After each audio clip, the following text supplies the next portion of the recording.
hear me? Yeah, can you hear me? Totally. Awesome. How are Hey, you? good. How are you? I'm doing well. So this is my proper introduction. We have officially started episode 3 of an Untold narrative. So this is just for anybody who ever decides to listen to this. This is the first time we've ever spoke. It's kind of So crazy. yeah, this is the world we live in, and it makes me super happy. So can you just like introduce yourself with a quick couple sentences and where you are? Yeah, I don't know if you can hear, but I'm in New York and everyone's cheering right now Oh, because it's it's cheer hour. yeah.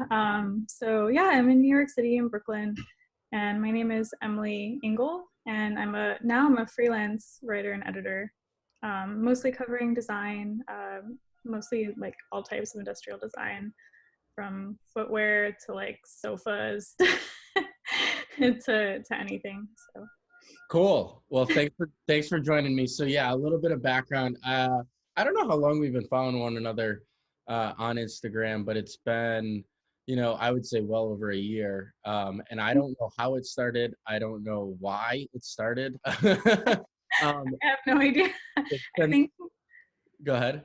I think we have mutual friends or something, but I don't know how like our Instagram communication started at And all.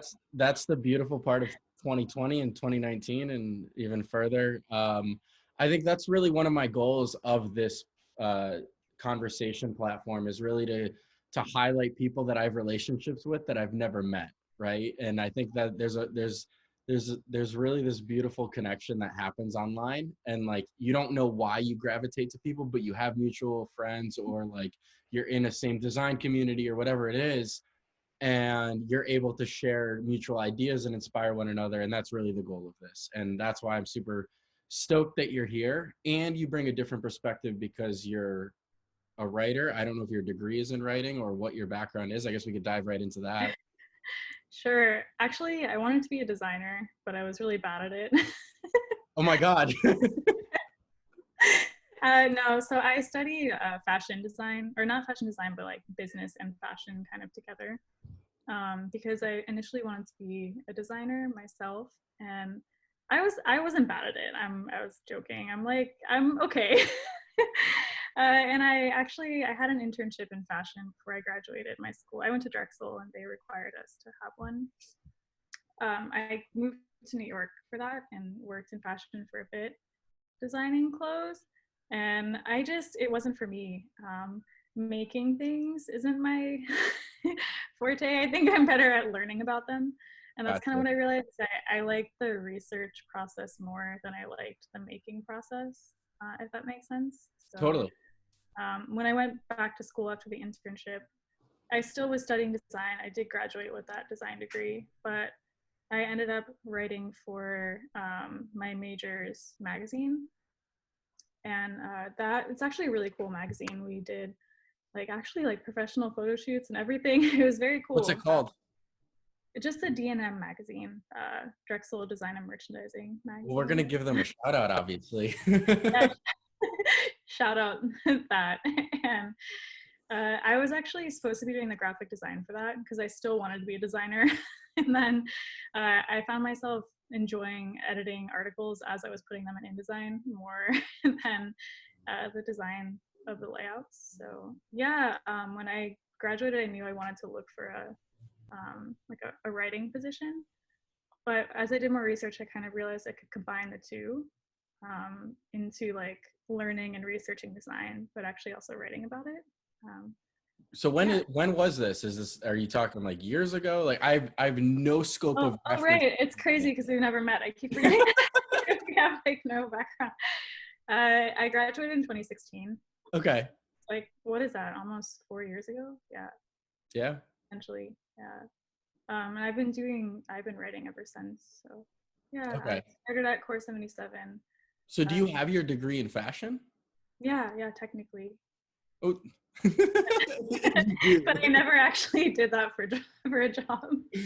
No, but that's good. Like, I think that's really valuable because I'm sure there are things that you've learned in the education that you totally maybe subconsciously pick up on or like put into and insert into your writing and how it influences, you know, how you're able to relate things. Yeah, absolutely. I think I kind of bring a different perspective because I write about design, but I also was on the other side for a bit. Right. So I understand the process and how intense it is. So I try to never look over that when I write about something. Right. So where are you from originally? I'm from Maryland, so right in between Baltimore and DC. Nice. Okay. I don't think I've ever met somebody from Maryland, so this is a first. Oh, well, I can't really say it's anything thrilling. But no, it was cool because I grew up in a really rural area, but it was still only 30 minutes from both cities. Oh, that is cool. So I kind of had the best of both worlds, which was nice, like nature. And then once I finally could drive, I could drive to the city. And then how did, like, what sparked your pursuit of fashion? Uh, Actually, I keep I've been thinking about this a lot lately, and I think it actually goes back to my dad. He is actually colorblind, and Oh, I would actually have to like help him pick out outfits for work every day. seriously? Yeah, when I was younger, he like couldn't match like tie to shirt. I think Oh it my was like God. half the color blindness, half he just like has no idea what to do with fashion. Like, Oh, so, and he would always make fun of himself, which is great. But no, even as like a really young, like I don't know, maybe like 5, 7, I would always help him. holy So cow. I think I just loved the angle of like helping people with that. Right. Uh, yeah, I don't know if that counts, but I I think think that's that counts. That's a super cool story. I think that's how. But you know, I didn't really fully understand. Like, I got magazines, like fashion magazines. I liked clothes and I liked making things, but I didn't really fully understand the industry, of course, because Right. I never worked in it, and I just found that it wasn't a fit. So how did you like stumble? Because everybody I think has a unique story of how they find, you know, because even fashion design as a whole, it's like, you know, depending on what part of the country you come from or what your background or how you were raised, some people don't even know that's like a job you can pursue. Yeah, I think I was really lucky because my parents were always very supportive. Um, they would always tell me like, "Oh, okay." Neither of them were. My mom is a creative person, but they had like really intense jobs in the government, so it's not a creative like sphere really. But they were always like, "Okay, if you want to do something creative, cool. You just have to figure out a way to do it. Right. So find a program that's not just design but business, and like just figure it out yourself because we don't know anything about that." So I was told from a young age that I would have to research like what I wanted to do. So yeah, I just really hardcore did and figured it out. That's awesome. So you just like figured it out. Kinda, I because they always taught me that it's cool if you want to be creative, but you have to have a business foundation, Sure. which I really respected, and I didn't fight them on that because I knew it was logical. So I have So like a relatable story with my parents. It's when I was growing up, even in high school, like I always wanted to travel, and they were like, "Yeah, we're never gonna pay for any of your trips, but you can go anywhere in the world as long as you pay for it." exactly, yeah. Right? And it's like that. That was like, okay, that was enough motivation for me to work and make enough money to go on a trip. And this is when I was like 14 years old. I would be going to Paris, right? It's like if I can work for it and make a couple dollars and get myself to somewhere, then I can figure it out. But they would never like be like, here's $1,000, go on a plane ride. Yeah, and they similar because they told me like, okay, if you want to go to a design school, you need a scholarship. So that was the other thing is I had to work Right. hard in order to actually go. So yeah, in school, in high school, and all that, I was like super focused on school, and that's in sports. So And that's I don't know the fashion side of things maybe as much as I should, but like, do you need a portfolio like industrial design or like architecture or like some of these other creative fields? Like, is it the same? for the most part, yes. Since I only got to the internship level before I realized it wasn't for me, I didn't really get to that part. But I did need to show them work before I was hired. Right. Okay. And I'm sure that like in the real world, like people probably have to show portfolios. Right. And actually, that was another thing that Drexel was good about is they did make us put together like some body of work.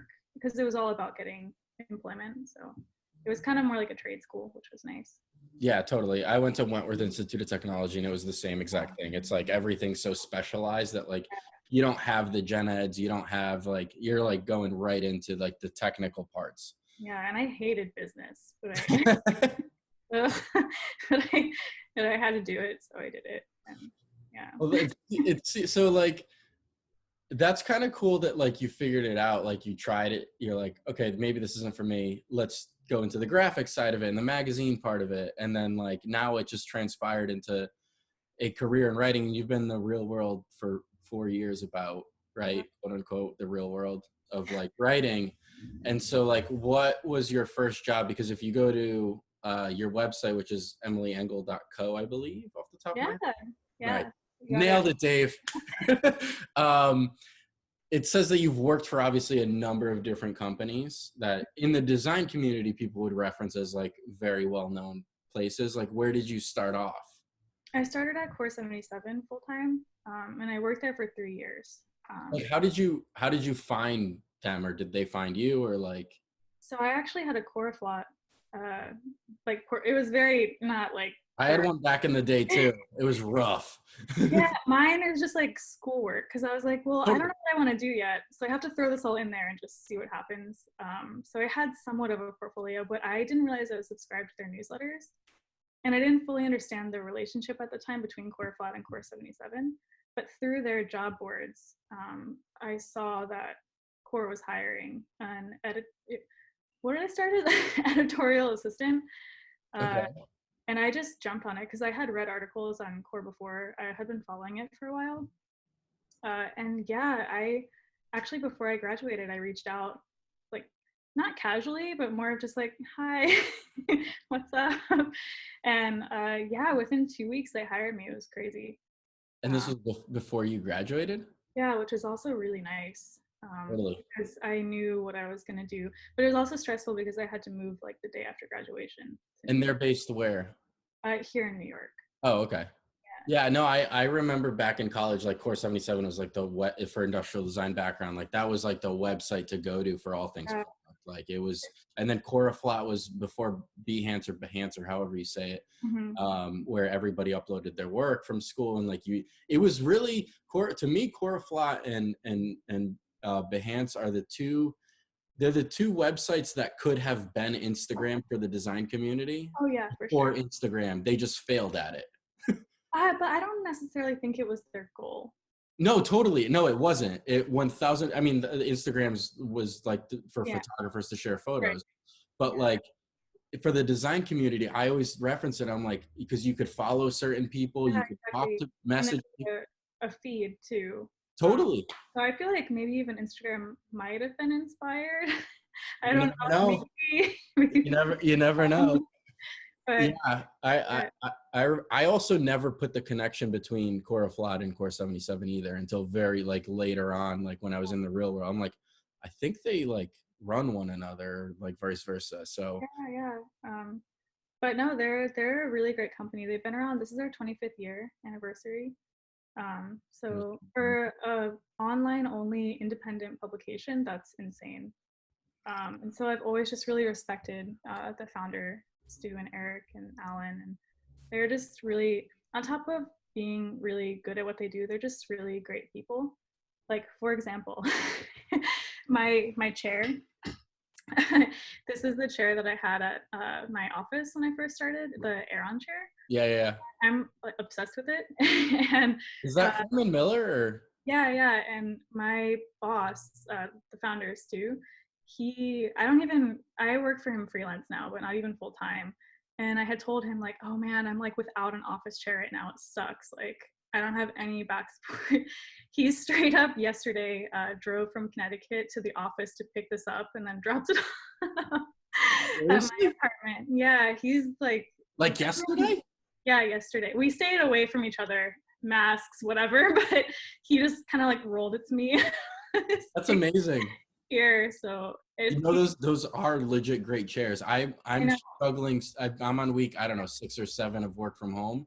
My lower back is killing me with these. I just work at my dining table, and it's like it is awful. Yeah, same. And I hadn't sat in this chair since I left, and I missed it so much. So it was really nice. Well, shout out Stu at, at, Awesome. at Core77. That's awesome. And so you still do freelance for them. Oh yeah, I could never stop working for them. They're just like the best company. I missed it when I left and I wasn't working for them. So I knew when I went freelance, they were like the first people I wanted to work for. And so you worked for them for how long? Like a little over 3 years. Okay, and then why did you leave, or what did you go pursue after? Well, I was offered a job at Hypebeast, Okay, so I thought I should do that, try that out. totally. And I've been a really big fan of Hypebeast for a long time, just because I've been collecting sneakers for a really long time. So you are a sneaker collector. Yeah. Okay, see, I don't even know that, right? Like, Oh, I keep forgetting. It feels like we've talked before. Yeah. So how big is it? Like, if anybody listens and they're interested, how many sneakers do you own? I actually don't know, but not as many as people would think. Like, Well, it's got to fit in a New York apartment, so that's only like 20. that and like my boyfriend who I live with also collects sneakers. Oh my And God. he has a lot, and so our closet is just like stuffed. And but I only keep ones that I wear. So I'm the same way. I'm really adamant about that. Even if it's rare or whatever, like I'll wear it. Super valuable. Yeah, I do the I same don't exact care. thing. If I have to save the scraps later, I'll save them, but I want to wear What's your favorite pair you own? the Mars Yard 2.0. Oh, yeah. I wear them all the time. I hope they don't break. That's a solid choice. So you jump ship to Hypebeast. Are you allowed to still freelance while working for Hypebeast or no? No. Okay. That's kind of typical though, I unless it's a figured. completely unrelated project, but you do have to run it by them. So yeah, I mean, plus I was so busy there, I didn't really have time to freelance. So, but when I was at Core, I did freelance. So they're pretty cool about it. Right. Uh, Because I I saw that you also worked for Footwear News, which is also a major publication. briefly, yeah, I did some freelance work for them, and yeah, they were great to work with too. And yeah, I've kind of since being freelance, it's been nice because I can kind of work with everyone, which is cool. And So I know nothing about like freelance in general, one, because like I've only like very lightly dabbled in it myself, but like how does one find work as a freelance writer? my path has been kind of interesting, I think. I don't know. I also want to learn about your job, but maybe I don't know when. You're welcome to ask questions. Oh, okay. So where I was thinking about this, is that, you know, in light of everything going on, like I was gonna post an episode every Monday. So like, I don't know, I'm like a weirdo about like Motivation Monday and like helping inspire people, and like these conversations have been so good. Episode 1 was great, and I have episode 2 recorded. He's a photographer, Atticus Radley. He's a photographer out of Brooklyn, actually. Oh, cool. And we had such an amazing hour and a half conversation where he's talking about doing photo shoots with like Kanye and Kim on set and stuff like that. And I'm like, dude, the people need to hear, like, they can't wait till Monday. And so like, I think because of like, we all have so much time, I'm just going to post them as I record them and just, so we'll see what happens. So like, and he was funny that I'm coming full circle here. He was funny because he like flipped the script at one point. It's a hilarious point in the conversation. He's just like, so Dave, like we haven't spoken much either. And I need to know more about your job. So there's a little bit of that. So I'm more than happy to answer questions on this too. But Cool. but let's go back to the question of like, how do you find, you know, freelance work? It's all through people, I think. Okay. So the great thing about working at Core77 was it exposed me to so many people, so many designers. Like I interviewed a lot of really interesting people, like Tom Sachs, um, Jeff Staple, Okay. like a lot of different people. And through those people and through people I met at events that I had to go to and trips that I had to go on, you just kind of build a network of other writers and people who need work, if that makes sense. And then they remember you and kind of just reach out is kind of kind of how it goes. And when I had decided to go freelance, I kind of built in my mind a group of people I could reach out to that would probably need writing help, and it's gone pretty well. It's new to me still, so I'm still kind of figuring it out. Well, it sounds super similar to just freelance design or even freelance Yeah, photography after talking to Atticus. Like it's just basically relationships, right? I think that's the number one thing for any sort of business. And it seems the same for you. yeah, absolutely. And it's hard for me because I am an introvert. So, at especially at Core77, I was traveling and doing all this. I really had to like turn on. I don't want to say extrovertedness, but like So be can, more. can we talk about that? Like, are you comfortable enough to talk about that? Yeah, yeah, sure. I'm an Like, open book. because like I consider myself an extrovert at this point in my life, but I've never always been that way, right? Oh, interesting. Okay. I think I've transitioned like to be more free and to be more like if you asked me for my social security number, I'd probably give it to you. Like Yikes. just yeah, yikes is a good word. I just don't care, right? It's like at the end of the day, we're gonna get exposed one way or another. So I've just like transitioned myself to be more extroverted. Yeah. But I'm always so fascinated and curious by people who are able to be successful, and I'd consider you successful at this point in your career, of like while being introverted, because there are strengths to both, I believe, right? Yeah. There are definitely downsides to being extroverted. Like you're more opinionated, your voice is usually too loud. Like some people don't like that. Like I understand that about myself, but like I'm really curious your perspective on like that. Do you mean in like what it's like to be an introvert working in a Yeah, like what do you think like are your biggest like challenges, and like how do you overcome them? You know, obviously like you tend to like be I would, my assumption is you tend to be more toward to yourself, and like you don't like, is it like a doesn't seem like a confidence thing. I mean, you're able to speak really well about yourself, and Oh yeah, I think that's one of the common misconceptions is that introverts aren't opinionated or that they're not confident because I have all that. I have plenty of opinions, but I think the difference is that I get tired after talking to people. okay. Extroverts get energy from talking to people. That's So awesome. That might be the best thing I will learn throughout this entire series, because I've never looked at it that way. And that's exactly why I asked the question. And I'm sure yeah, yeah. you're going to educate a lot of people with that, because I've never looked at it that way. Oh yeah, so I have no problem public speaking. I actually teach or give lectures sometimes at schools, so I have no problem with that at Okay. all.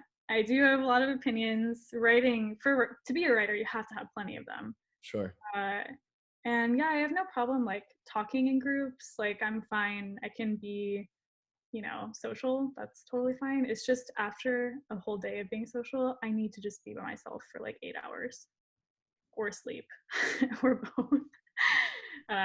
So for me, it was tough because I was traveling at one point, like, I don't know, like most of the month, every month, if that makes sense, like maybe 2 to 3 weeks per month. So Like, what, like when you say like travel for Core 77, like when I travel for my job, I go visit customers and do other things like that. Like you would travel to go to events to write posts or to like yeah. blog about something, or? Yeah. So I would travel like, Milan Design Week Oh, or okay.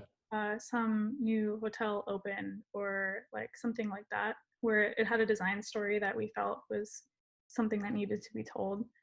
Or a company would invite us somewhere and then we go and learn about their company, uh, stuff like that. Or we would throw events, like we would have an award ceremony in California or something. But yeah, it was like, it was a lot. So on those trips, I had to be around people I never met before for long amounts of time. Uh, it's tiring, but I love it at the same time because, I'm traveling. But I would always make sure to take like a few days extra to just be on my own and explore because I Yeah, need, it's super valuable. yeah. Um, and I agree with you. It is. I think that's also a misconception about traveling for work, is that like it looks glamorous, and part of it is. There's, don't Yeah. get me wrong, right? But those days are like the longest of days, and you're Yeah.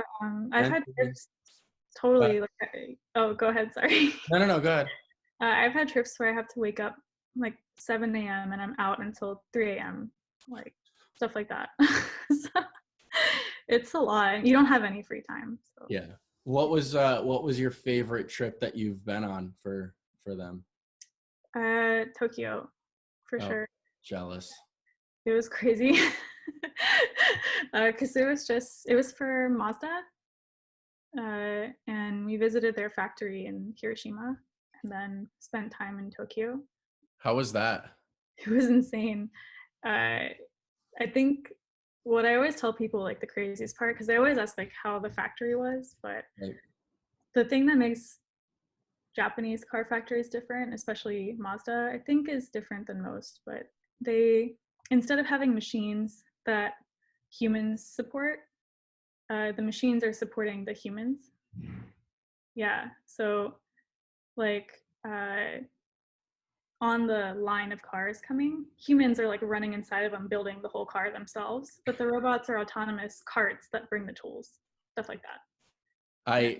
So I can relate. Back in 2015, I had the opportunity to work on a collaboration with Hankook Tire, which is Oh, based in Seoul, Korea.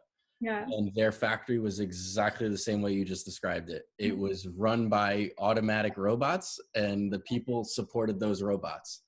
It was This is the other way around. So the people are doing all the work and the robots are just helping them. okay. Yeah, if that makes sense. It's different. It's the opposite, but it's different than the U.S. anyway. Yeah, exactly. That's what, yeah. So it's the same in that it's like totally different than here. Yes. But yeah, exactly. Yeah, I thought it was very bizarre because you'd see these, like it was basically like a forklift that like was automatic, and it would censor if it got too close to you, and it would tell you to move because it had a job to do. Obviously in Korean, I didn't know what it was saying, but like they Yeah. explained it to you that it, like as soon as you got in its path, like it would stop, but it would like yell at you to get out of the way. Yeah, their machines are not quiet. Yeah. Well, I never knew that about Core77, that they traveled so much and they covered all these stories that are super unique like that. I mean, I just always took them as like a product design website, more or less. Yeah, a lot of times it is, but usually on these trips, it's the companies wanting you to see the full picture of the brand, so to better inform your writing, I think. And it does work. It does make the writer like understand the vision more of the company. So yeah, it gives a well-rounded experience, I think. That's awesome. And so you've now been freelancing for how long? Uh, since the beginning of March. So Oh, okay. So like almost brand new. yeah, it's recent, but yeah, kind of a weird time to go freelance for sure. Yeah, But I would agree with that statement. it was before like I knew or anyone really knew what would happen with the situation. So Right. yeah, So I mean, I do want to talk about that. I think everybody at this point everyone's tired of talking about it, but I think I'd be a bad host if I didn't ask you, like, mm, how are you coping with it? And like, how, how does it affect your work and your job? mm, And like, are you able to still be inspired and creatively write? And how are you able, is it affected, like, one, your work, and like two, like your motivation? And like I don't know, I feel like everybody's in such a unique position, but yet everybody's in the same position. yeah, for sure. There's like a collective experience happening that hasn't maybe even happened before, maybe not since the Great Depression. Right. So it's kind of bizarre. But for me personally, that's a hard question. I don't think it's affected. It has affected the amount of work I get in, not to a certain point to where I'm not doing okay. Like I'm fine, but it has affected kind of like motivation, I think. Of course, I do my work, I get it done, but Of I course. think there's this pressure for people to be productive with their time right now that I don't think people should have that pressure, if that makes sense. I would agree with 100% with you, right? I think there's um there's this stigma of like, oh, you have all this free time, do something with it. And I will be the first to admit that I am one that is like, go do something more with all this free time, because that's who I am. But I know it's also not the right thing for a lot of people. Yeah, for me personally, I think it goes back to the introvert part of me where I'm just taking this as recovery time, which That's means awesome. like I will cook. I'm having a good time cooking. That's been my hobby. Because my boyfriend is a really good cook. So he works in restaurants and has been like making the best food ever. So I've been enjoying that. But yeah, I honestly haven't been that productive. And I think that's fine. Yeah, I mean, honestly, the goal is just for people to find some sort of glimmer of happiness during this time. I think that's super important, because everything else around us is so negative. The Yeah. news is negative. Your job can be negative if you're getting laid off or furloughed. Mhm. Everybody wants to talk about this negative conversation. And so I think looking at the positive side, like you're saying, is like, find what works for you. If you're going to take these, let's call it 2-3 months to like reset, and then the rest of the year, you're going to go absolutely bananas. Like, that's fantastic. Yeah, exactly. I think I need this time, and then once things lift up away, then I'll be back to normal capacity. But I think now, I've just been reading. Actually, I'm reading a good book about introverts. What's it called? It's good. Quiet. Uh, the power of introverts in a world that can't stop talking. It's really good. So when you finish that, can you ship it to me and I'll like pay for it? Yeah, Like sure, I'm sure. like, I'm really curious as to like about things that I have no idea about. Yeah, this is an amazing book because even though I understand how I function as an individual, it kind of goes into the history of why extroverts were naturally put as the personality everyone wants to have.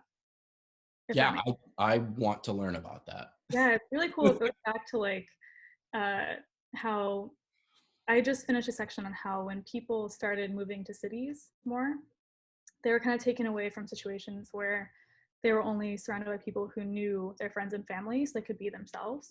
And they were kind of put in a position where they had to sell themselves. And so as communities got bigger and people started meeting new people, they were put in a position where like if they didn't put on a good impression immediately, they weren't accepted, if that makes sense. That makes total sense. So from there it spiraled into like, oh, you can't be quiet. That's So so interesting. very insightful, I think. Yeah. I mean, that's like the entire stigma of like, I mean, we're roughly the same age when, we're growing up, that like you have to, buy a house, you have to get married, you have to have kids. Like, it's just like, it's the culture, it's society putting us and everybody else in a box. Right. And like Absolutely. when people, and cities are obviously more and more popular, and like, then there's that pressure, especially in New York City. I mean, the energy in New York City is astronomical.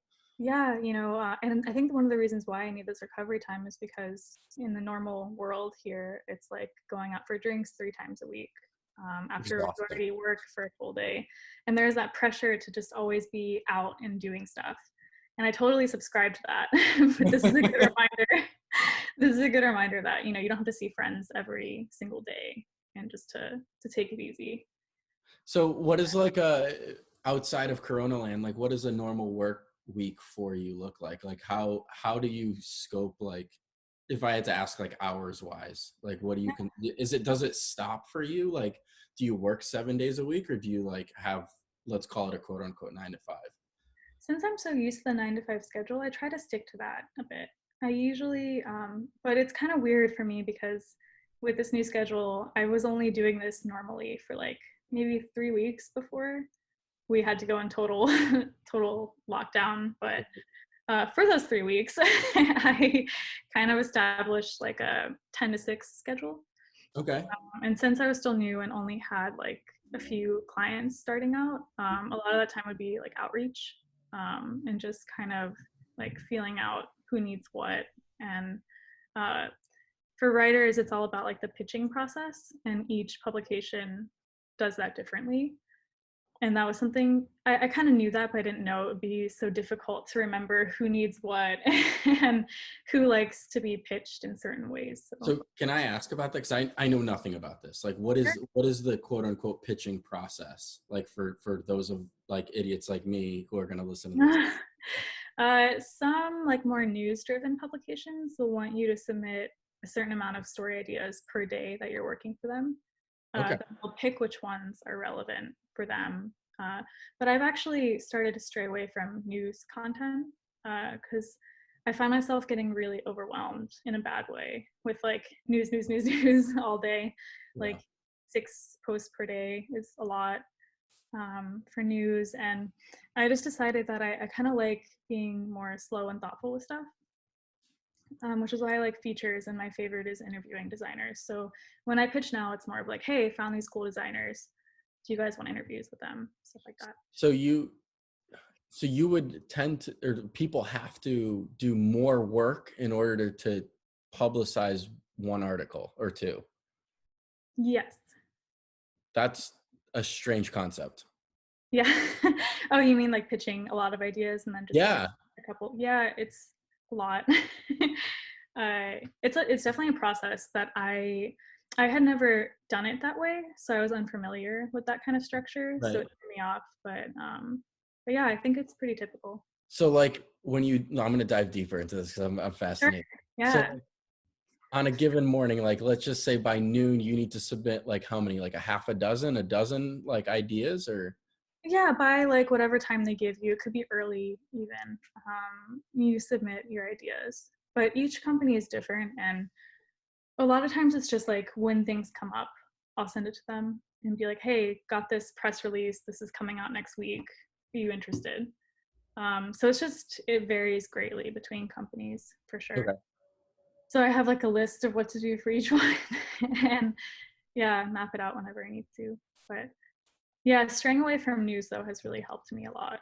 I mean, I don't know if I don't think I've talked about this yet on any of these episodes, but like I don't watch the news. I don't listen to the news. I don't follow news. To me, it's way too negative. I mean, within 10 minutes, you'll hear about a story of a stabbing. Then you'll hear about a tornado down south. Then you'll hear about like robberies, and like you hear about 4 completely massively devastating stories in a matter Yeah. of minutes. And like, how do they expect people to be positive and be good humans and they start their day with that mindset of death? Well, for me, it was a little on the lighter side because it was like super. Totally. I'm going super extreme. So like, I just have this theory of like, why can't the news just like talk about positive stories? Then you think the society would shift to more of a positive manner? I don't know. I think so. Well, I got this really great. So I don't have this app. Do you know the Citizen app? No. Okay, I think maybe it's a New York thing, but it's like this app where in real time you can see what crimes are happening near you. And I don't have it because I will think way too much about that. But my boyfriend has it, and sometimes he'll read me the headlines, and I just like I Okay. lose it. Like there was one 2 days ago. Has to be my favorite one ever I've seen in the city, but the headline was prisoner escapes from hospital, and the hospital is like 2 blocks away from us. And then the description was last seen fleeing down Broadway in handcuffs attached to a bed rail. So he like he ripped the bed and was just running down the street. And they're like, and apparently, like, I don't know if he got arrested or not, but I was just kind of like, let him go. He's trying really hard. Like, That is an A+ effort. I I mean, don't know how he left the hospital with all that. So you're not going to find somebody more dedicated to anything in life. set him free. So, yeah, I love I'm notifications. I am shocked by there is an app that exists like that. Did not know that. Like sometimes it's informative, other times you're just like, this is something I didn't need to know. Yes. I've had some crazy things happen to me living in the city that have actually ended up on there, which is crazy. But Like what? it gets really dark. Should I tell it? It's up to you. I personally I just like stories. Oh, well, this story is interesting. I was doing laundry one day at the laundromat, and I was taking a walk while my laundry did its whatever laundry does, get clean. And then I left, yeah, I was taking a walk, and then all of a sudden this man started chasing me. He was screaming that he was gonna die. And he had been stabbed in the throat. Yeah. So then I warned you. And then he lived. So the story ends okay. He lived somehow alive. But basically, he was chasing me screaming. And I got this like weird sense that something was wrong. I mean, besides him getting stabbed, something was off because no one in the neighborhood was like doing anything or seemed concerned. And I acted not concerned because I didn't want to seem different in that situation. So I kind of was just like, okay, can't help this guy. I don't want him to like touch me at all. So I walked away, which was very hard to do. But I walked away and like hid behind a tree and called 911. So they came to him. I heard the sirens like 20 minutes later, or a couple minutes later. And then 20 minutes later, I went back to ask what happened, if he was okay. And I saw these guys standing around who had seen the whole thing. And I was like, hey, what happened to that guy who got stabbed? Like, is he okay? Did they get him? And they told me that they were like, oh, he's just seen too much. He had it coming. And I was like, okay, cool. I'm going to go home. He's seen too much? Yeah, or he said too much. So he got stabbed in the throat? Yeah, and then I found out I lived in like a gang area, so I moved.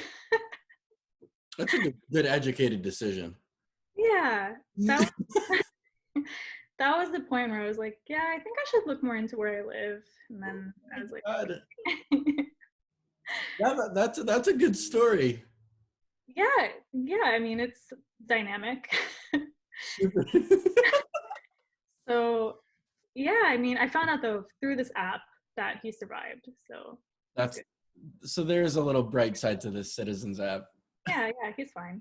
You know, the first thing, as soon as we hang out, I'm going to search if there's a Citizens app in this area. Yeah, I'm curious if it's just like a here thing or not. You find some really interesting alerts. So, yeah, just Anyway, I'm gonna divert this back. sorry, that was a tangent. It wasn't. I totally egged you on there. Okay. So story, so. No, that was awesome. I hope people appreciate that.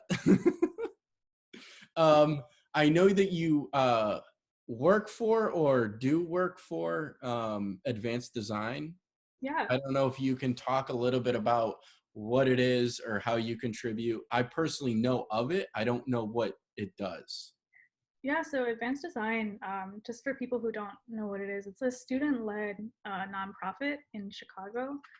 And they're just awesome. I don't know, they really encourage learning outside of design school and learning topics that aren't necessarily taught in design school. And they have a annual conference called Square One. The first one was focused on sketching. Then the ones after that kind of opened it up into like more broad design world topics. And for them, I'm an advisor. So I've been there kind of from the beginning, helping them loosely like plan stuff since I had experience. So I actually planned the Core77 conference. Oh, cool. That was part of my job, like picking speakers and themes and decorating, stuff like that. So yeah, so I kind of help advise them on things like that, just the direction of what they're doing. And they so what's their goal? I think their goal is to just really foster a design community, and they are doing a really good job of it, I think, especially since it's student-led. They really interact with everyone, with their community, and yeah, I don't know how else to explain it. So when you say student-led, does it rotate year after year? Like people graduate and then they move out of it, and then the kind of it just it goes in a circle, like right when the new class comes in. Pretty much, and it actually though everyone typically stays with it, which is awesome. So the people who started it are still with it. They're just graduated, and then new people come in and kind of support it too. Okay, that makes sense. Yeah, yeah, and it's been really interesting for me as someone who's not a designer to help with that, and just to see like it helps me a lot too because I learn what topics designers are interested in, which helps my work too. So it's kind of like it gives me more of a well-rounded experience with industrial designers, if that makes sense. Definitely. And so it's industrial design focused, or does it cover fashion and other like automotive and other things, or no? I would say like industrial design, barely any fashion. Just automotive included, yeah, but mostly just hardcore industrial stuff, which is nice because it helps me get connected with the community more. Yeah, And for a while, I was doing like a media partnership with them at Core77. So we were like a media sponsor for them too at their conferences. that's awesome. Yeah. Yeah, I like see them on Instagram, and I like know. I met Hector once at a Complex Con, and like I know he's involved in that. Yeah, he's awesome. Uh, Yeah, he's, wicked nice. We had like this weird connection through Dan Bailey, who runs Concept Kicks, and yeah. we were just randomly at a Soho house in L or Long Beach or LA, or I don't even, or no, it was in Chicago. It was the one in Chicago.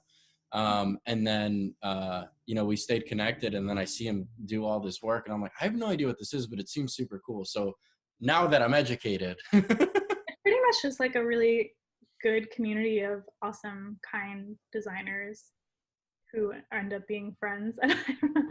It's nice. No, but that's awesome, because I think that's what I see people trying to do. And that's even, I guess that's what I'm trying to do here even with an Untold Narrative, is like, I hope to like bridge the gaps of all these other creative industries, like through people that I've met who like, we somehow have a weird commonality, and like maybe you can leverage the other people, or you can get inspired by somebody and then reconnect. And like, I don't know, there's a community aspect that I think really builds and elevates people, and you never know when you're going to need somebody else's help. And like, if you're just a nice human and you just like support one another, like, you'll be all right. And I think that's what I've seen so far in my career, when you just like help people out, and you just like have conversations with people. And Absolutely. I think like being successful in general is about the work you do for sure, but it's also about your personality yes. and how you interact with other people. And people don't forget anything. So if you're consistently kind, then they will always remember you. And that's, I think, how you build connections. And I think advanced designers are really good at fostering that kind of attitude and really encouraging designers to be a community rather than like out for themselves. But in a way, everyone has to be out for themselves too. But it does a good job of like, bringing everyone's experience together into like one learning community. So Yeah. No, yeah, I agree. yeah, I really resonate with them for that. So I have another question for you. I know it's kind of shifting. Oh, all good. It came up in the last conversation I had. Um, have you ever had like a mentor, or like somebody that you still work with, or that helps you out in your career path? The Yeah, answer can be no too. It doesn't have to be. yeah. I think I can count Jeff Staple as one. That's awesome. He's just been seriously like so helpful to me throughout my entire career. My first freelance job was working for him. Oh, Uh, nice. yeah, so I helped him out with like some copywriting stuff for Staple, and um, yeah, I don't know. I think we just get along really well, if that makes sense. We just clicked, and I don't necessarily seek out advice from him, but when we see each other in person, he always just drops knowledge. and He does. and if I have questions, I ask him, and if I don't know what to do in a career situation, he just always gives the best advice. So I have the a very very similar relationship with Jeff, where, Yeah. but I see him probably way less frequently because you guys live in the same city. But we've like met over the years, just at random points and conferences and other things like that. And he's just always just wicked nice. And like, I remember we were at Agenda. This must have been in like 2016. Um, and I texted him, and he was like, oh yeah, come by the booth at this time or whatever, and we'll sit down and talk. And like, we talked about what we were going to talk about, and then he like extended the conversation for another 45 minutes because Mm. he was like interested in having that conversation. And Which that's I one was of the like, reasons. Yeah. that is so unique for somebody, you can say in his position, because usually once that's done, they're like, okay, on to the next. Yeah, that's one of the reasons why I really admire him as a business person and as just like a human being, is that no matter who you are, if I feel like if you're kind and if you show interest in what he does and he's interested in what you do, then he's he's just so supportive. I don't know, very kind and easy to talk to. I mean, I'm actually just naturally kind of quiet and awkward, but he kind of like feeds off of that, and it works. We have an interesting like dialogue always.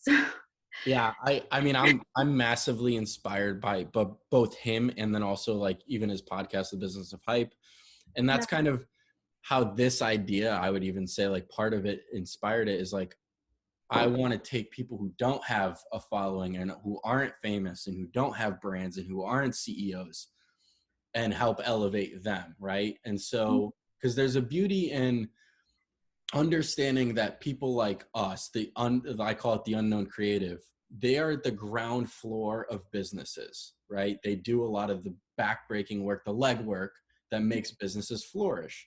And it's great to always interview people who are business owners who have, and they have a place to be, but they've struggled, they've done their business. But that's all you see on YouTube and in a podcast. And I think people like yourself and others have great stories to tell. Mhm. And this is just that opportunity, because nobody's ever given me a handout, nobody's ever asked me for anything, and that's okay. But I think there's something to be said about the person who's on ground zero. Yeah, absolutely. And so I think that definitely, like, the Business of Hype has inspired this idea. And like, granted, it's probably never going to become what that's become, because obviously that's also supported by Hypebeast, but Doesn't matter. It's just, um, it's nice, like you said, it's a community building thing too. totally. I mean, the goal, my goal is just to be inspired, right? And so like, so far this conversation is going really well, so I'm super stoked. Cool. I wasn't sure if I'd be like too quiet for this. I think I I think talked about it. I think I talked about it in the last episode. I was just like, I'm waiting for the conversation where I choose the wrong person and it gets really awkward. it happens. As someone who interviews people for a living, it's never always easy. And I don't consider this an interview either, because like, to me Okay. it's a conversation, right? I'm not, there's no gain for me per se to do this, right? So, and I think in interviews you're trying to learn and pull something in order to either, make somebody else money or something like that. This is just like a project for me. Like, Yeah. Yeah. so like, to me, I think it's not an interview, it's more of a conversation. So hopefully it doesn't come off as an interview, but what do you, when you say that you interview people, what do you mean? Oh, just like usually what I write is interviews with designers. Oh, So okay. yeah, like interviewing them about their work and what they do and where they came from, all of that. Okay, so very similar to what I'm doing right now. Yeah. I And wasn't gonna off say to a good it. start. Yeah, yeah. But Yep, definitely different than like a job interview or like something like that. So yeah. totally. I guess, well, that just changed my mindset. This is an interview. It's okay. Well, a lot of people don't think about that as being like a process for writers, I think. So, Yeah, I would agree. Yeah, it totally is. but it's my favorite thing to do as a writer. That's what I prefer to do, is interview people. Yeah. Yeah. So what's next for you? I mean, like, what are your goals, right? I think that question doesn't get asked enough. And Yeah. it's like it's something I struggle with personally. Like, I think about it every single morning when I wake up. Like, what am I trying to do today? What am I aspiring to do? What do I want to do in, the future? Why am I working? I ask myself these questions all the time. And I Yeah. don't know if other people ask themselves those questions. Maybe I'm a nut job, but like, what do you want to do with your career? Like, what do you hope to do? Actually, this is like a multifaceted question for me. Awesome. Awesome. I am really, really passionate about what I do. Actually, yeah, I'm actually always surprised by how passionate I am, just because I love talking to designers and hearing their stories and getting to know their personality and how it informs their work is like the most rewarding process for me. Um, but actually, I have plans to do something totally different with my life, like within the next few years. Okay. Yeah, my boyfriend and I we're thinking about moving to Japan soon. Awesome. Yeah, well, the plan, we actually are in the process of making the business plan, but I think it's actually going to happen. We're going to start a bed and breakfast. We're turning his old home in Japan into a bed and breakfast. So That's so cool. I'm really excited. I'm Yeah, stoked. I will be the first person to come stay. thank you. Yeah, we like, I don't know if you want to know more about it, but basically, Totally. I want to know everything about it. so the plan, his mom and grandma, they own a rice farm in Katori, Chiba, like near Tokyo, like a 40-minute train ride to Tokyo. It's also near Narita Airport, so it's very central, really close to the city, but also totally in nature. Nice. So yeah, it's perfect for people who want the Tokyo experience, but maybe want like a day trip or a couple nights away from the city to experience what it's like to actually live as someone in Japan. So yeah, and my, he's not, I don't know why I'm pointing, he's not here, but lamp.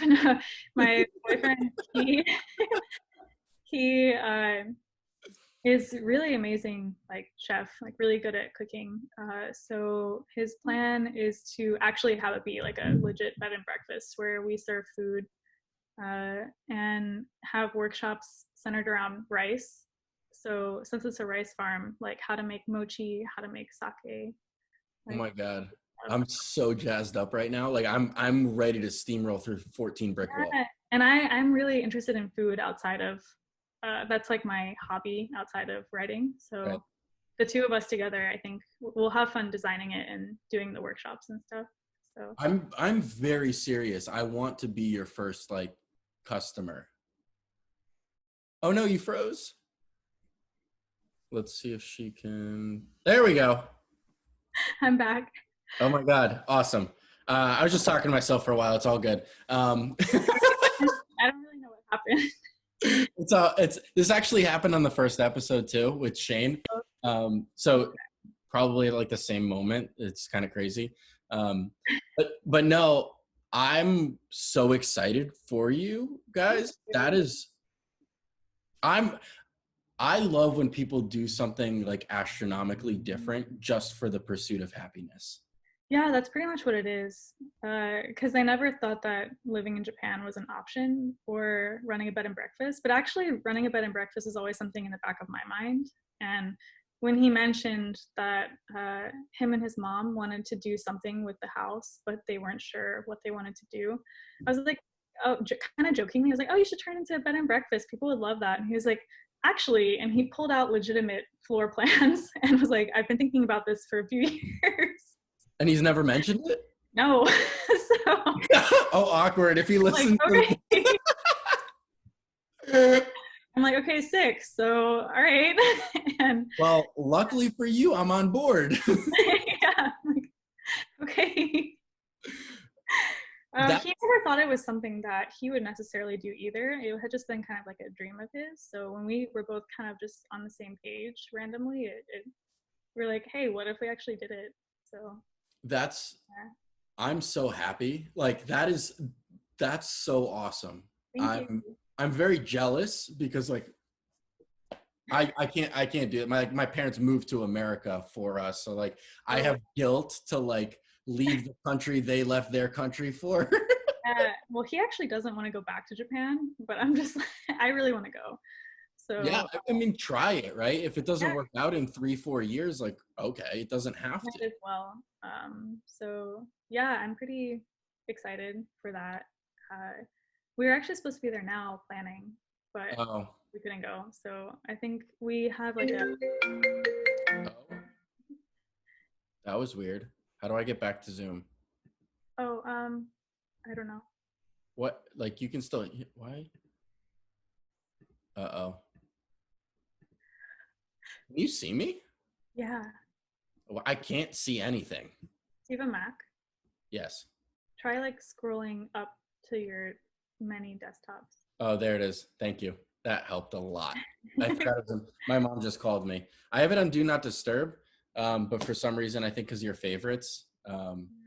Yeah, they just will call anyways. Yeah, so that's what happened. That's awkward. Anyway. Where's your family from? So I was born in Poland. Oh, cool.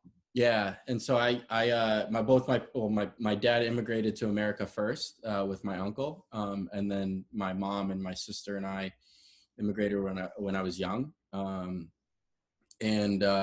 Yeah, so I grew up in Connecticut, and then I've lived in Massachusetts since college. So Awesome. Very cool. yeah, it's been over 10 years that I've been in Mass, but I mean, I've thought about like, do I, maybe one day I'll move to Europe. I love Europe. I mean, one of my goals in life is to see every country in Europe.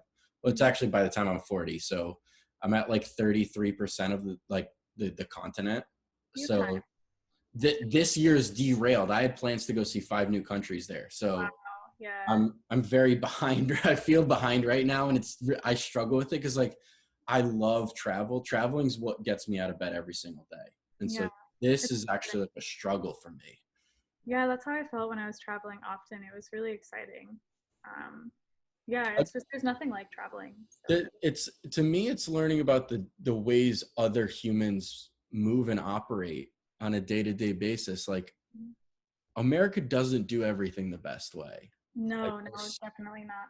Oh. and even like to the extent of like, I dislike hearing about, people even with coronavirus, talking about like it being like a Chinese based thing and like, oh, it's, their fault or whatever. Like the people there are amazing. Like Oh, yeah, I work with them on a daily basis and they're fantastic. So it doesn't have anything to do with the people, I don't think. but there's like this stigma that like everybody's like, oh, it's, their fault. And like, the way people talk about them and I hear about it, I'm like, it's not really true, guys. Really upsetting, especially here when like before there was lockdown, like Chinatown was empty because people weren't supporting the businesses. It's just really sad. Totally. That's what I'm talking about. It's like, it's literally nothing to like, you honestly believe that like, whatever that story in Chinatown like has direct influence from like what happened in Wuhan. Like there's no way. It was like a really sad awakening, I think, to realize that that mentality exists. Yeah. Really. So, but that's an awesome goal to have. Like, I mean, it's a few years out, right? And like, who knows, right? The world can go to shit in a year, but yeah, that's why we're kind of like leaving it open-ended, seeing what next year brings. We have like a credit for flights that we had to cancel, so as soon as this lifts and it's safe to travel, we'll go. So yeah, that's the other thing about freelance is it allows me to kind of make those decisions and plan for other things. Do you think that if this all went through that you'd still be freelancing when you get to that point, or do you think Sure. Okay. Yeah, I don't think I ever really want to give up writing about design. It's too important to me.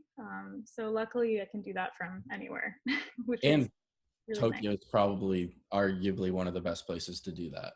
Yeah, and especially for American publications, it's a pretty untapped area because it's really hard to communicate via email with people in Japan, I find. Right. It's just hard to like, as with any other country really, but especially in Asia and the US, it's kind of hard to get that like communication going to make something happen. So yeah, I'm hoping it'll be valuable to be in Japan and have access to that. So I know I don't know you, but I am so stoked for you. I'm like, I'm gonna, as soon as you guys open your doors, I'm like there. Thank you. Tokyo, obviously Japan in general, like for someone who with a design background, they say like that's the Mecca, right? Like you have to get there. Absolutely. I have to get there, and like I haven't been. Oh yeah, it's so important, I think, because it's so different. Have you been to Asia at all?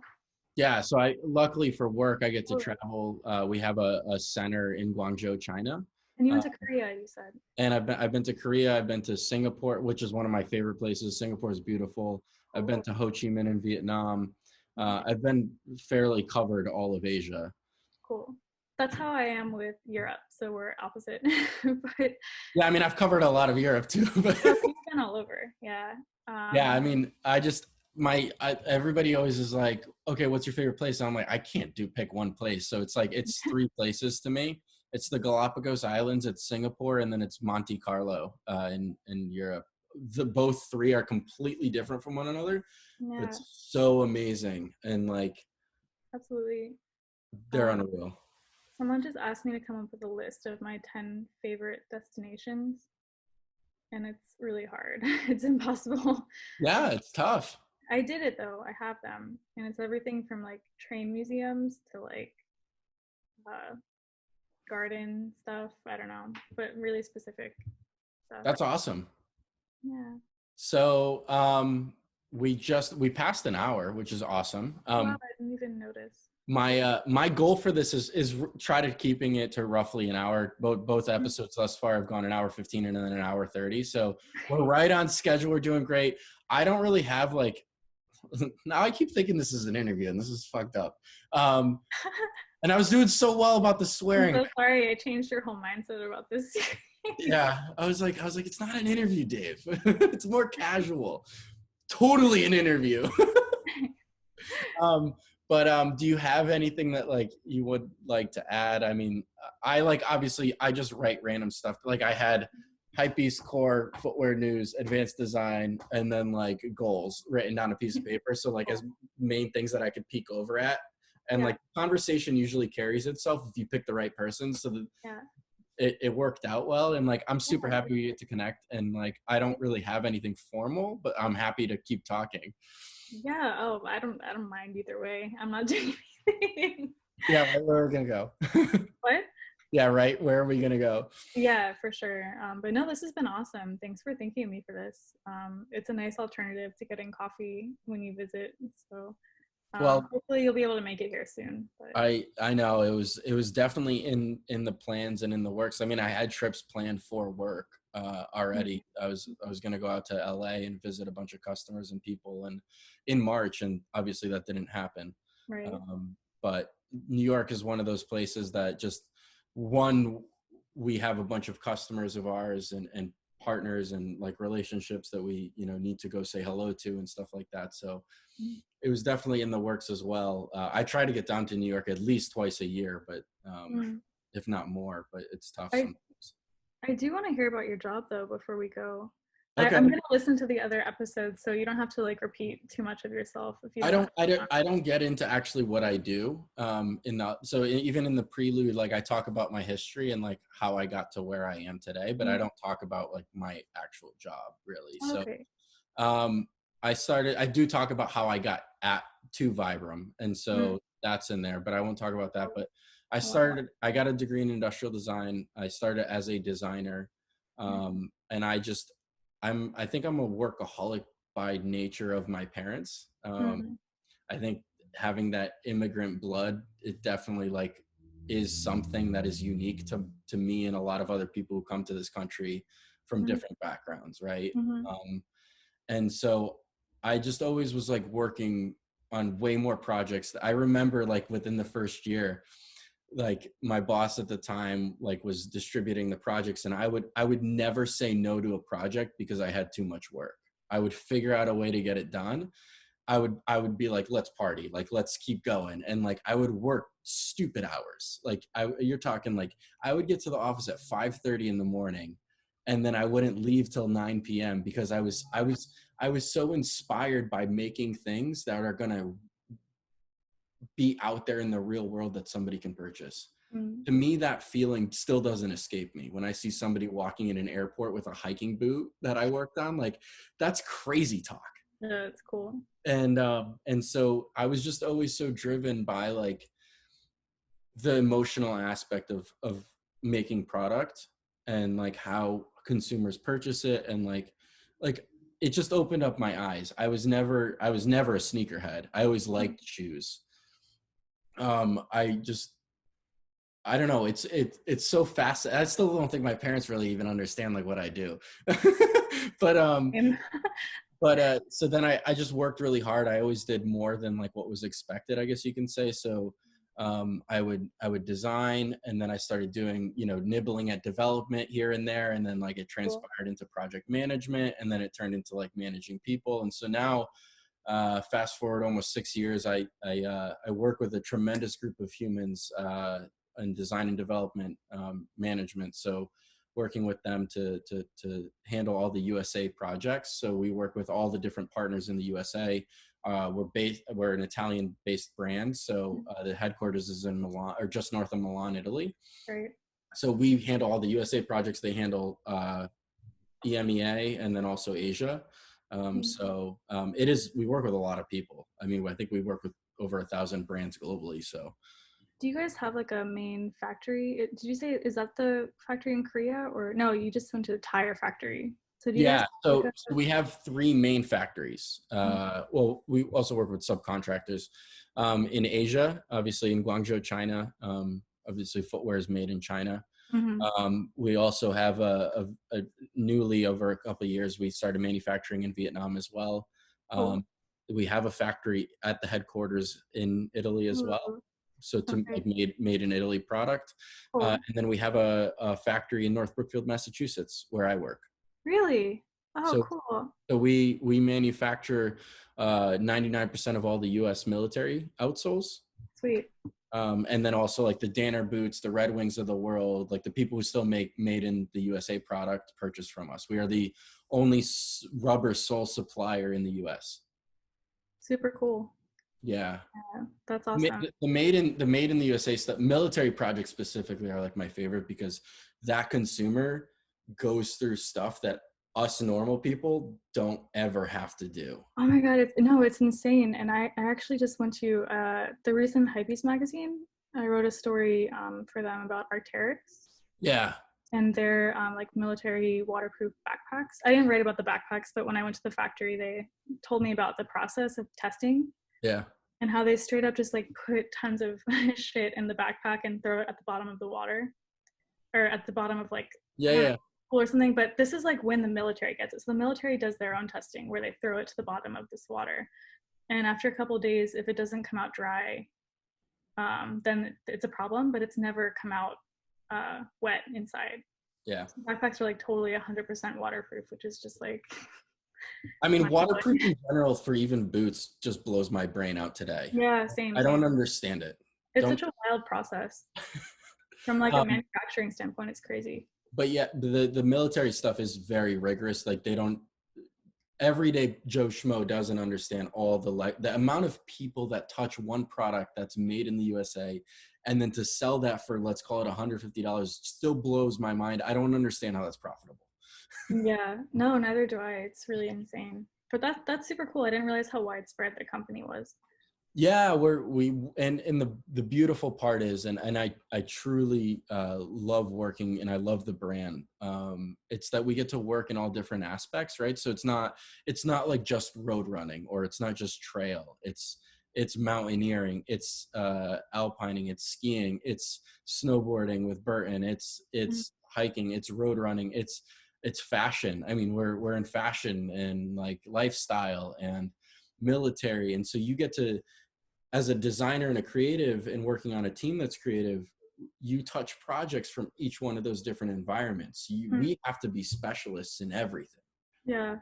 You're not a specialist in just one department, which I think is the best thing. Yeah, that's amazing. Well, your job sounds awesome. Very cool. Yeah, it's definitely unique. I mean, no 2 days are the same. It's definitely a challenge sometimes, but it's a lot of fun too. Yeah, I can imagine. But yeah, I mean, thanks for flipping the script on me. No, I was curious the whole time, but I didn't know when was the right point to be like, so tell me about you. No, I'll keep this in there in case anybody ever wants to keep listening. Yeah. No, But you should, you should. but but yeah, thanks for hopping online and joining me and having a conversation to a stranger. Yeah, no, of course. It's awesome to talk and meet for the first time virtually. I mean, what better time, right? In this strange world that we live in. Yeah, absolutely. It's nice to have like human connection. So appreciate it. I tremendously value whether it's FaceTime or Zoom or whatever. We use Microsoft Teams at work, and like even just video calls like go such a long way. Like I live in this apartment, I don't see humans, so like. Oh, your studio apartment or like one? Yeah, I have a 1 bedroom, and so like I don't interact with anybody. Yeah. Oh man, I feel for you right now. It's got to be tough. It's not easy. Every day is like, I mean, there are, in my opinion, there's breaking points, right? Like I went the first like 3.5 weeks without feeling it, and I'm like, oh, this is normal, like cool. Right. The job, I could still work my regular job, like we still have work and stuff like that. Then like a random day I'll hit and like, what am I doing? Like, Actually, this week, I'm a little off today actually, because I started feeling it this week of just like that like down feeling of like, oh, totally. there's like, I can't really do anything. It's kind of depressing. So it's normal, but it's tough. I think more and more people are going to start feeling that, and Mhm. it's a scary thought because Yeah. people are going to go into depression that either they're not used to feeling, which is a scary thing, Yeah, it's new for me. It's pretty wild. or if they already have it, it's more accelerated, which is even scarier. Really scary. Yeah. So I just hope everyone's taking care of themselves and doing things to help them like stay mentally healthy. That's So what I hope. Like, that's why I was like, you know what, screw the once a week drop. Like, I'm going to do these as soon as I can. Just like, it's important. if one or two people gain value out of this, it means the world to me. That's all I want. Yeah, absolutely. And it's good to just give people things to do right now, and Yes. not like shove learning at them. So I like that this is more casual too. Yeah, it's just like if you want to put it on in the background and like if you Yeah, yeah, it's nice. I launched this on Spotify last night actually. So Whoa, cool. I learned how to do that, which was super cool. Wow, Uh, nice. so nobody has to watch this on YouTube now. They can just listen to it. Oh, good. They don't have to see my face. But anyway, thanks for being our third guest. I massively appreciate it. You were awesome. So It's a for pleasure to you. meet you. Yeah, Um, I hope that you stay healthy and happy, and I'm so stoked. I can't wait to go visit in Japan. thank you. I'm Yeah, like I'm ready to steamroll everybody right now. Like that inspires me. I'm like, I need bigger goals. yeah, unexpected, but nice to have it. But yeah, thanks, and definitely keep in touch. Hope you're doing okay and staying healthy. So yeah, Trying day by good, day. good. That's what matters. All All right. right. Well, with that being said, thanks, Emily. We'll talk super soon. Yeah, sounds good. Have a good night. All right. Bye. All right.